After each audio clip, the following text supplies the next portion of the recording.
My room's been turned into my granddaughter's room. You just noticed now? Aren't you a bit slow? Did you lose your marbles or something? Please don't be a burden on us. My eldest son and his wife were laughing as they saw me frozen in front of what used to be my room. These two are devils. They're trying to kick me out of the house. I had a bad feeling from the moment they moved in, and now it's coming true. Both Tom and Lisa were snickering. But they seem to have a misunderstanding. They think the mortgage on this house is already paid off. If that's the case, I should definitely use that to my advantage. Their condescending looks will only last for now. Are you really okay with me leaving? Of course. Or do you think you're indispensable or something? They can laugh all they want now. My name is Kathy Martin, 54 years old. In my early 20s, I went through 2 pregnancies and a divorce. I raised my 2 sons as a single mother. My eldest son's name is Tom Martin, 30 years old. He's married and has a child. My granddaughter is absolutely adorable. Her name is Bella. She just turned 3 and will be starting preschool next year. Since my younger son, Jack, also left, I thought I'd live freely and went ahead and bought a house. I finished raising my children relatively early and have been working hard ever since. So, I had a fair amount of savings. But, I've been frugal for a long time and had a habit of saving more. Neither of my sons seemed to know I had money because they were both surprised when I bought the house. I won't be a burden on you two. I can take care of myself. Yet Tom told me, Mom, I have my own family now, and I can't look after you. Considering your age, can you take it easy? Don't cause any trouble for us, okay? Are these the words of the son I worked so hard to raise? Instead of feeling sad, I was more annoyed at that moment. I won't be a burden. I'm still young, you know. Young? Well, I'm hands off then. Just so you know. Yeah. I bet Tom is trying to warn me in advance not to expect any help if I become senile or ill. I vowed to keep both my body and mind healthy. I don't want someone who says such things to care for me. Ever since he was young, Tom wasn't exactly the nicest. Jack was the quiet type, didn't say much. He was harmless, but sometimes I worried about him. Maybe I paid too much attention to Jack, and that's why Tom became so troublesome. It was cute when he was a child, but it's pathetic for him to make such remarks as an adult. I'm surprised he even got married. I was almost in tears when he first told me he found someone he wanted to marry. I was so happy that someone was willing to marry my son. I remember the first time Tom brought his wife home. Nice to meet you. I'm Lisa. Lisa had been looking all around the house even before she greeted. Back then, I was living in a small apartment. It was old, but I kept it clean and thought it was fine, but Lisa's opinion was different. Really, just as you said, a rundown place. I couldn't believe my ears. We were about to become family, and I was shocked she would say such a thing. However, Tom just laughed and didn't chastise her. Didn't I tell you? Let's just finish the greetings and head on out. Hold on a minute.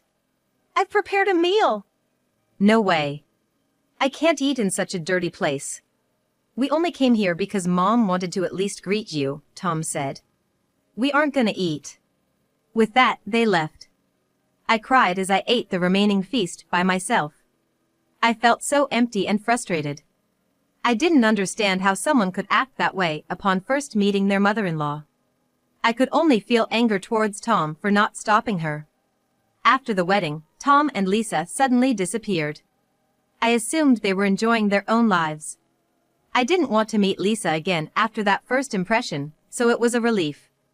Then one day, I got news that a baby was born. This made me truly happy. It was my first grandchild. When I rushed to the hospital and held the baby, I felt joy. Even if it was just a short while, it was a happy moment. I had often heard that grandchildren are special, and it was indeed true. The baby was apparently named Bella. Bella dear. I felt like she responded a bit when I called her name. I need to live long to see Bella grow up. I remember making that resolution in my heart. However, it wasn't easy to get to meet her. Even though I was prepared to some extent, the reality of not being able to see her was saddening. Hearing that Lisa's parents got to meet her made it even more painful. Is it that the daughter-in-law's parents often get more chances to meet their grandchildren? Or perhaps it's just that our relationship with our eldest son is weak. But I at least wanted to see her once a year. With a glimmer of hope, I called. "We're going out today, so please don't come." "Then, when can I see her?" "It's been a year already." "Bella's grandma is just Lisa's mom. You don't need to see her." "How could you say that?" That's when I truly felt lonely for the first time. Luckily, I had work, and my colleagues listened to my story. Everyone sympathized, saying, "That's too cruel." One colleague suggested, "Since you're alone now, why not do something you've always wanted and forget about such a family?" That might be a good idea. At first, I pondered what to do and found myself restless alone at home. Then, I saw a feature on TV about people who moved to nature-rich places and were living refreshing lives. I thought this was it. I switched to working completely remotely and bought a house in the suburbs. I informed my sons about the move. Soon after, Tom's wife, Lisa, seemed interested and showed up with Bella, their daughter. I was thrilled with the surprise visit from my granddaughter. Changing my environment seemed to have instantly brought about something good. "This place would be good for Bella's upbringing," Lisa said, looking around my home. I felt something off about her comment. From that moment, Lisa started dropping by often, asking me to look after Bella. "You must be happy seeing your granddaughter, aren't ya?" "Yeah, but isn't it a bit too often?" "You always said you wanted to spend more time with her. I'm making that wish come true, and now you're complaining?" Tom and Lisa acted as if leaving their child with me was for my benefit. What was initially babysitting a few times a week turned into an everyday responsibility. I had been looking forward to enjoying some alone time, but now I couldn't get anything done. I was losing sleep, juggling between work and babysitting. "Hey, Bella's here again today." "Lisa, I mentioned it yesterday, but I'm feeling a bit under the weather." "What?" "I've got plans with my friends today. It's too late to cancel now." "Sorry, but can you take Bella with you? I'm sure your friends will understand." "How can you be so irresponsible?" I wanted to retort, asking who was the real irresponsible one, dumping their child on me every day. But I was too sick to argue. In the end, she left Bella with me that day and went out, not returning even after 10 p.m. Bella, still at an age where she doesn't fully listen, was a handful. It was really tough. She finally came to pick Bella up just before midnight. Taking advantage of my silence, she began frequently picking up Bella in the middle of the night. At times, she even left Bella overnight. "Tom, can you talk to Lisa?" "What? Why? You were happy about it, weren't ya?" "How can I babysit every day? I'm working too." "Geez, you're so selfish. You wanted this." I couldn't recall ever wanting daily babysitting duties. It was a mystery. And then the unexpected happened. Without warning, movers showed up at my doorstep, unloading tons of boxes. "Wait a minute. What's going on? I didn't hear anything about a move." "Well, I was worried about you, and I thought it would be nice if Bella lived with you, so we decided to move in." To my shock, my eldest son's family was moving in. The audacity of his statement was just staggering. I firmly refused to live together, but to avoid troubling the movers, I decided to discuss it after they were done. "We can't fit 4 people here." "It'll be fine. With a place this big, there won't be any problems. Plus, I really like it here," Lisa stated nonchalantly, sprawling on the couch as if she owned the place. Bella stepped between Lisa and me, gazing up at us. That made it hard to argue further. So much for my dream of a carefree solo life. Now, I am starting a shared living arrangement with my eldest son's family. Though Lisa was supposedly a stay-at-home mom, she did no housework. "I'm busy with childcare," she'd say, forcing me to cook 3 meals a day for them. And of course, they never contributed to the grocery bills. This couldn't go on. With Bella constantly being left with me, I decided to leave early in the morning for work. Even though I had transitioned to remote work, I was now commuting again. Kathy, I thought you were fully remote? Sorry, I'm just really busy right now. It was true, I was swamped with work. I had been promoted to head a new department. After several nights of working overtime, one evening I got home past 11 p.m., noticing something was amiss in my apartment. Exhausted, I still felt something was off, but headed straight to my bedroom. What? What's all this? None of my belongings were there, and the room was filled with Bella's things. Little Bella was sound asleep on a small bed. It's turned into the granddaughter's room. As I stood, shocked at the entrance, I heard laughter. Turning around, I saw Lisa and Tom grinning side by side. I couldn't comprehend the situation. Where's my stuff? We got rid of it. They kept only the furniture and electronics they liked, and nearly all of my things were thrown out. Frankly, we got almost nothing for it. We tried selling it, but they said it was in such bad shape that it was embarrassing. We'll keep the little money we got as compensation for our trouble. It finally dawned on me with those words. From the start, these two had plans to kick me out of this house. You're always leaving early and coming home late, so you don't really need a house, do you? You're trying to kick me out? Did you just realize that now? Aren't you a bit slow? Maybe you're going senile? Please don't trouble us anymore. This woman is a devil. How can she be so cruel? It's hard to believe we're the same species. I decided to give up on staying here and fighting with Lisa. You're saying I should take this as you are kicking me out? Yes. We'll be living here. Just think of it as doing your last bit for your kids and leave. Even though I don't remember them ever being dutiful, I wondered why I had to be the one doing things for them, but I remained silent. You're really okay with me leaving? Do you think we need you? The most you've ever done is babysit Bella. The next day, I was essentially thrown out of the house. I contemplated going to Jack's place, but Jack is so reserved, it's hard to tell what he's thinking. And if he were living with a girlfriend, it would be awkward for his mother to show up. I ended up staying at a business hotel near my office for a while. That night, Lisa and Tom seemingly toasted to having kicked me out. She won't do anything crazy, right? Don't worry, she's thick-skinned. Alone in the business hotel, I, with my thick skin, pondered over the day's events. The following day, I told my company about my situation and decided to take a short leave. I was worried about burdening my team, but my colleagues were incredibly supportive, which was comforting. We need the house under my name. I got a call from Tom, saying just that. I was gonna contact you about that too. You're sure about the name change? Don't make me repeat myself. We talked about this when you left, right? Just get it done. All right. I did as he wished and transferred the title of the house. A few days later, as expected, I got another call.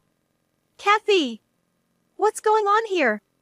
Are you talking about the mortgage? You tricked us. Let's meet and talk about it now. I didn't trick anyone. It was Lisa and my son who kicked me out on their own accord. Thinking that I'd have to confront them someday, I headed to Lisa's place. Bella was left in the care of Lisa's parents. They were also in a confrontational mood. Kathy, who's that with you? That's my lawyer. I brought a lawyer with me in case things get tricky. Both Lisa and Tom were shocked. They probably thought with a lawyer around, they couldn't manipulate me easily. Their agitation was clearly visible. Why the lawyer? I thought you might make some false claims. It's better for both of us to have a third party present. Don't bring outsiders into this. If you're gonna say that, then there's no point in talking. I'll leave. As I tried to leave, Lisa nudged Tom. Reluctantly, Tom stopped me, and with the lawyer present, our discussion began. We weren't told about the remaining mortgage payments. Well, after you kicked me out without asking, I don't know what you expected. Why are you laughing? Lisa, enraged, stood up. Tom held her back and pointed to a voice recorder on the table. Seeing it, Lisa sat down again, but kept glaring at me, clearly furious. The monthly mortgage payment for this house is $1,800. You two better pull together to pay it. $1,800? Mom, how do you have so much money? After you guys became adults, I took on more jobs, cut back on my expenses, and started investing. I didn't want my sons to feel the hardships of being raised by a single mother. I tried my best not to let them realize we were struggling. I always allowed them to do the things they wanted, even if it was a bit beyond my means. To be honest, I didn't have much savings. That's when a coworker advised me about saving for the future. Fortunately, even after sending my sons to college, I was only 43. I was still in my prime working years. So, I took on side gigs and doubled my efforts to save money. Once I saved a substantial amount, I invested it. After 10 years, I'd saved quite a lot. After my sons left, I decided to use the money I'd earned for myself. So, I boldly took out a mortgage and bought a house, only for it to be taken from me. The deed's already been changed. Now you'll have to pay the remaining mortgage. You took it upon yourselves to take the house, so you deal with the consequences. That's not fair. Lisa's face turned red with anger. That's when the lawyer clarified that I had no obligation to pay. He also mentioned that disposing of someone else's property is a crime, and if they continued to force me to pay a mortgage for a house I wasn't living in, we could take them to court. Tom and Lisa, not well versed in the law, started to panic. Clearly, they didn't want a lawsuit. Okay, we'll handle the mortgage. Just don't sue us. Glad you understand. Lisa made a face, looking frustrated. After all this, you're not our mother anymore. Never show your face to us again. Tom, furious, lashed out at me. He hadn't really met me much since he moved out. After all the unpleasant experiences and him kicking me out, I felt nothing for him anymore. Knowing I wouldn't have to see him again felt liberating. I don't want to see your faces either. Works out perfectly. Telling them that, Tom looked shocked. He probably never imagined his own mother would ever give up on him. This isn't how it was supposed to be. As I was leaving the front door, I heard Tom's voice like that. Months later, Lisa called to apologize. Kathy, I'm truly sorry. Please come back. We just can't afford to pay. Even if you apologize, I won't come back. I've already moved to a new place. Where is it? Can we come over right now? I couldn't help but laugh. What's Lisa so desperate about? You think I'm gonna tell you where I am, Lisa? Please! If it continues like this, we're gonna go bankrupt. That's not my problem. Lisa could just get a job. It's not right to rely on me without working. You could just get a job. I started working, but Tom got fired. What? Why? This was a shock to me. According to Lisa, Tom used to work late hoping for overtime pay. One day, when a junior colleague went to the restroom, he took money from his wallet. Don't report it to the police. Tom begged him like that. Even though he stole, it was just $50, so the junior didn't report it to the police. But he reported it to the boss. Tom was subsequently fired. Lisa, who was counting on Tom's money, was furious. What are you doing for just $50? You should work too. I'm doing part-time jobs. Work full-time. I have a kid. Part-time is more flexible. Apparently, they argue like this every day. Tom became unemployed, but the mortgage won't wait. I'm scared of the monthly payments. I feel like I'm gonna lose my mind. So you're asking for help from someone you drove out? I was told never to show up in front of you guys again. So I can't help. Tom was just too shocked at the time and said it without thinking. There are words that can't be taken back. Lisa went silent. She seemed to be crying. She looked truly desperate. But I have no obligation to help. I can be cruel too. Sorry, but don't contact me anymore. If you call again, I'll block your number. And I hung up. Just after that, as I was leaving the office for lunch with my colleagues, Lisa, Tom, and Bella were standing there. My colleagues noticed immediately and were concerned. "You guys go ahead," I told my colleagues and approached the three. "What do you want?" I was surprisingly cold. Then, Tom began to apologize. "Come on, not here." I made Tom stand up and took the three to a nearby bench. I didn't want Bella to see her father kneeling to her grandmother. "I was wrong. Please help." "Didn't you say you'd never show up again?" "That's..." Tom seemed ashamed of his actions and regretted hurting his pride. His ears were bright red. "I don't need your apologies. Just never show up in front of me again." "Aren't I your son?" "I don't see you as a son anymore." "That's harsh." "Kathy, that's too harsh." "Do you have the right to blame me?" Lisa was silent. After being mocked, treated as a nuisance, exploited, and driven out by my son, I couldn't see him as a son anymore. I realized he didn't understand how hurt I was. Even if I explained, they probably wouldn't understand how wrong they've been. It's pointless. What they need to do now is face the consequences of their actions. "You're Bella's grandmother, right?" I figured this was coming when I brought Bella with me. It's not the child's fault. But if I'm going to be used by the parents like this, I was ready to give up on Bella. "Don't use Bella. I'm not going to help or even see you guys anymore. I'm gonna live in a different world now." "But you said you wanted to see Bella." "Don't exploit your daughter. Deal with your own problems. You brought this on yourself." "Mom, you're okay being all alone?" It seemed like Tom's last-ditch effort. But I'm not alone anymore.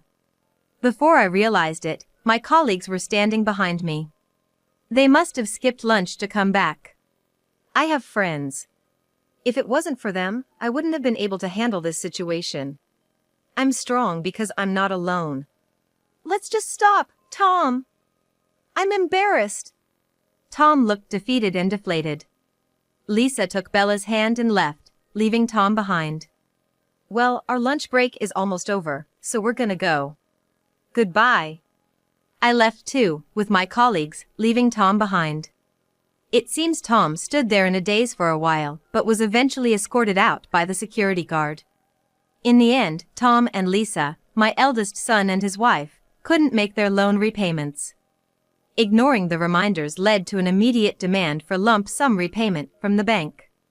In a panic, Tom and Lisa approached the bank to discuss their inability to repay.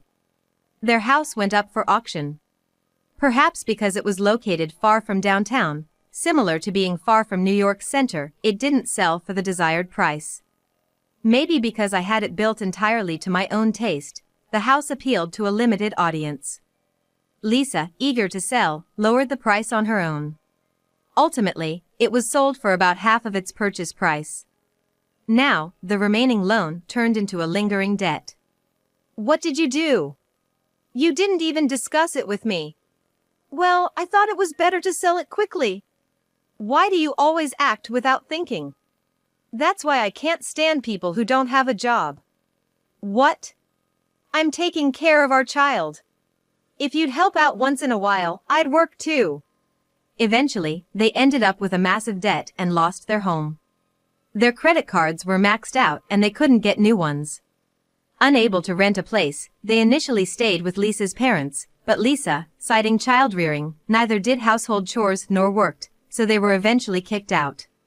Somehow, they managed to move into a rundown apartment arranged by Lisa's father, facing tough times ahead. They couldn't rely on Lisa's family anymore. Apparently, Lisa's father told them not to return until they had fully repaid the loan. I heard that Bella was being looked after by Lisa's family. Knowing that Bella was safe and well provided some relief. With Bella gone, Lisa had to find a job but couldn't find one. Eventually, she ended up cleaning bathrooms at a shopping mall. There, she bumped into an old friend from college days and was laughed at. Embarrassed, Lisa returned home crying, but Tom's attitude was cold, and stress built up between them. Tom and Lisa argued almost daily, often getting scolded by their neighbors because of the noise. Both really wanted a divorce, but Tom couldn't because he'd be homeless, and Lisa couldn't because she'd have to bear all the debt repayment on her own.